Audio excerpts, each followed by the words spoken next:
ئێمە لە دەرەوە نزیکەی 35 نووسینگەمان هەیە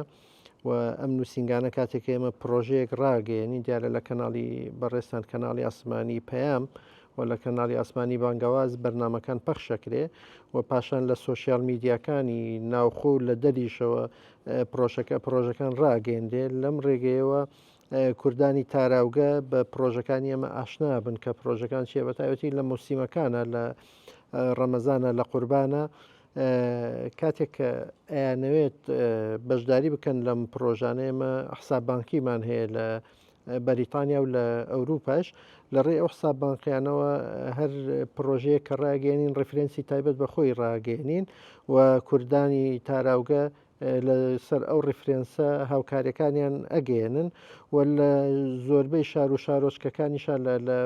وڵاتی بەریتانیا بە تایبەتی و لە وڵاتانی تری ئەوروپاش ئێمە دەغیلەی تایبەتمان هەیە کە لە مارکێتەکاندا ئەندرێ ئەو کاتە ڕەنگە خەڵکی